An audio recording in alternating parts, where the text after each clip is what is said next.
Good afternoon, everybody, and welcome to the last and final episode of Made Futures Live. I know it's sad. The Made Futures exhibition taking place from the 22nd to the 26th of March next week. Please ensure to sign up if you haven't already, especially if you're a job seeker, and head to www.madefutures.com to do so, and also to sign up to the jobs board. So today we have Laura Hobson. So Laura is the digital marketing assistant at Total Control Pro, offering manufacturers a smart factory solution that can be built on one module at a time. Their USP has always been that they put people at the forefront of their software. So we've invited Laura today as we'd like her advice on what it's like joining a manufacturing firm or in conjunction with manufacturing, what it's like to join as an apprentice during a global pandemic. So thanks again for joining us today, Laura. Would you like to just quickly introduce yourself? Sure. Hi, everyone. Thanks for having me. I'm Laura. I've recently completed my digital marketing apprenticeship with Total Control Pro. As a company, we provide manufacturers with an affordable manufacturing tracking software that helps increase productivity and efficiency. Perfect. Thank you, Laura. So that's great news. You finished your apprenticeship. Well done. Yeah. So we'll get straight into the question. So how did you get into the apprenticeship at Total Control Pro, and what did you do previously before joining the team? So it's a funny story, actually. I started my apprenticeship with a business coaching company in Cambridge, but with everything that happened last year, I ended up having to sort of find a new job and find someone who was also willing to take on my apprenticeship as well as me. So Total Control Pro had plenty of experience with a number of apprentices before me. So when I saw they had an opening, I introduced myself and I asked if they'd consider taking on the apprenticeship I was already halfway through. Right. So, and you always knew you wanted to do digital marketing. Did you expect to do it in the industry that you're in? No, not at all, actually, because I feel like it's the sort of topic where you end up kind of being able. There's so much research involved in everything you do. You sort of have to learn and adapt to any environment you end up getting thrown into. So I was completely prepared to sort of go from sort of business coaching environment to a manufacturing industry environment, and it was already sort of a business to business world as well. So I guess I had that backing me as well. Yeah, definitely. Okay, brilliant. So Laura has an article in our book, Made Futures, which will be going out to all of the delegates at the Made Futures exhibition. So if you'd like a copy of that book, then please ensure to sign up to that, as you will get one sent to your door or in a digital format. But Laura, in the article, Becoming an Apprentice During a Global Pandemic, which is in the Made Futures book, you discussed how you had concerns about joining a business during the height of the pandemic in March 2020. However, you did say that Total Control Pro offered you great support. So can you tell us a bit more about how Total Control Pro supported you from working from home, and really about that experience of joining a company and straight away, in the deep end working from home? Sure. I mean, I've been here almost a year. It's really almost a year, and I've only actually been into the office for 5 days. So I've been working from home ever since, really, and it's become so normal. But I really do remember my first day, just because it was day one of the UK's first lockdown.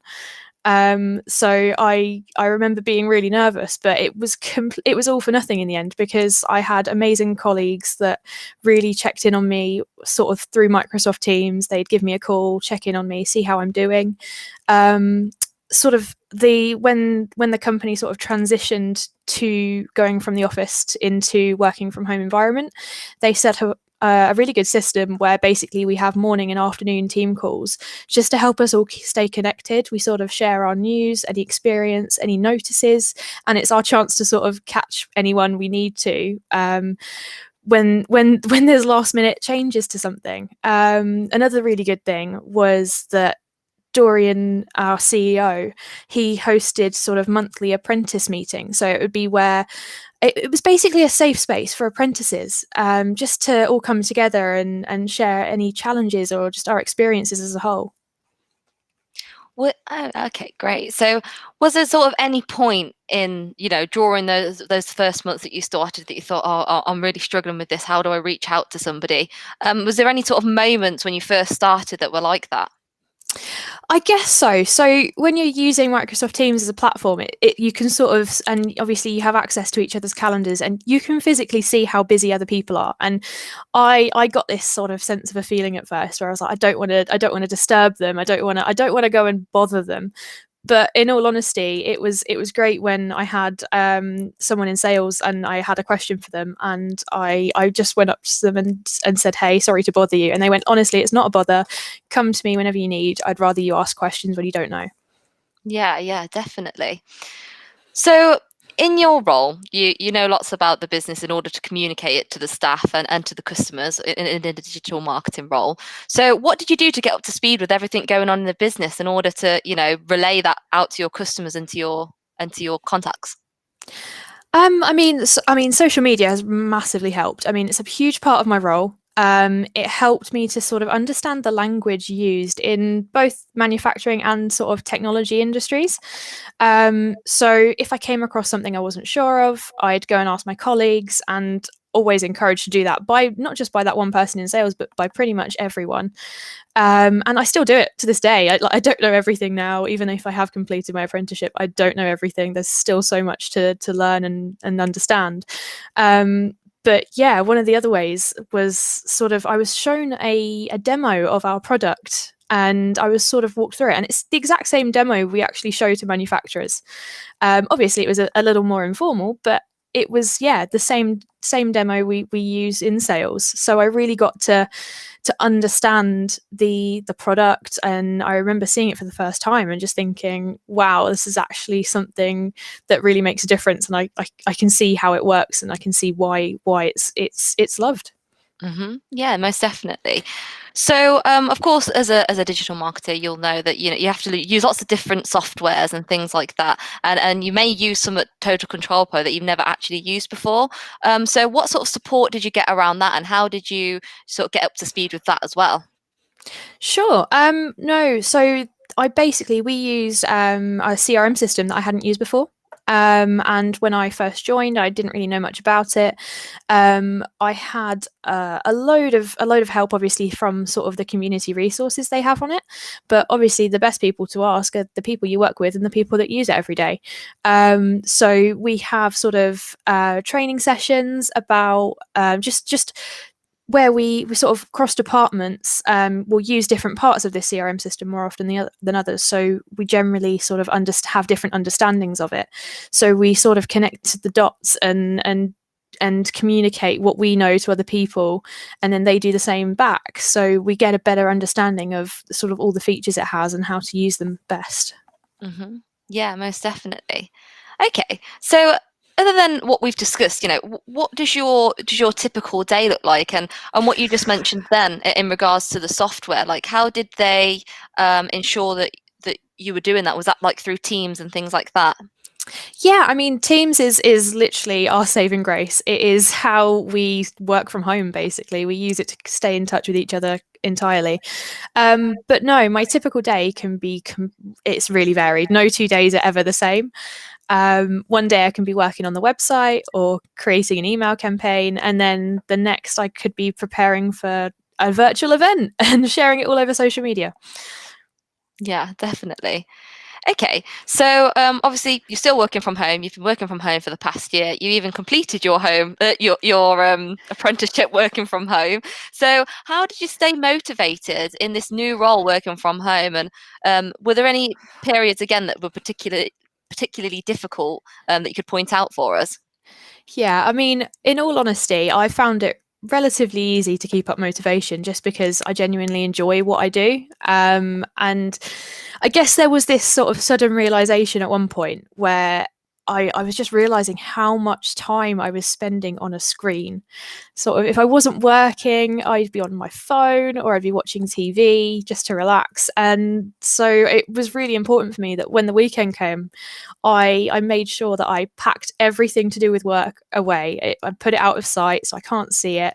And I mean, I get my dressing table back. It's no longer my work desk.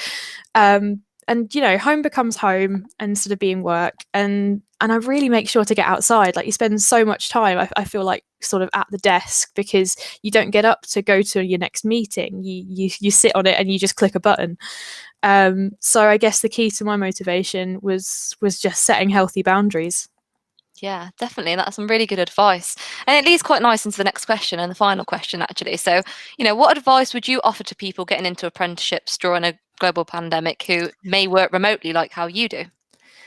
Yeah, I guess the biggest part of advice would be making sure that you ask how your employer is going to support you. A lot of the time, I find that interviews can be maybe a little one-sided, and it kind of focuses on how an individual may benefit the business, but it works both ways. Sort of in my interview, I was honest, and I asked if they'd be willing to take on my existing apprenticeship, which was already half completed, even though they were looking to take on someone from scratch. And because that supported me as well as it served them, it was a good discussion that we had. It worked really well. But yeah, I'd say one of the main things is definitely setting strict boundaries and making sure you stick to them. For instance, I've got Microsoft Teams on my phone, but I've got it so that the notifications are turned off when my workday finishes, and I never put my work email on my phone. So I keep those healthy boundaries just to distinguish between my workday and my personal time.